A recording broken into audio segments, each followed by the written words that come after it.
My name's Isabel and I run Fly on the Wall Press based in Manchester. I wanted to talk today about how to write a poetry cover letter. A cover letter isn't just for novelists. A good cover letter can make a traditional poetry publisher excited about working with you. A bad cover letter can make a publisher think you haven't really put much effort into the submission, or worse, that it could be difficult to work with you. Most poetry publishers will have an about section or a masthead on their website, and if they don't, you should question why. Which means that it's actually rude to address your email as sir or madam, as it means you haven't actually done your research, so if you can, use their names for a good first impression. Before you launch into your writing history and the poetry collection's themes, have a line or so about why you have chosen to submit to them. So, is it their ethos? Did you enjoy reading a past book they published?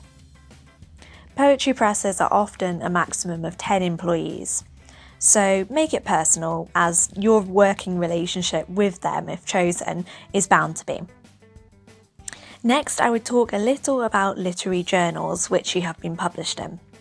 If you haven't yet been published in a journal, a poetry publisher will be apprehensive, as it's likely you need to do some work getting your writing published individually before you publish a book.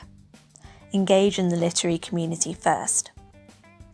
If you have a wide range of journals to mention, I'd pick your top 3. Make the letter snappy and impactful. Then describe your collection in a maximum of 3 sentences. It's very useful to be able to do this as an author, your elevator pitch. And then the editor can see what you think your main themes are and cross-reference that with their own judgment. Lastly, mention why this collection is marketable and what you would do to help support a publisher in their marketing endeavours. This is super helpful to a publisher.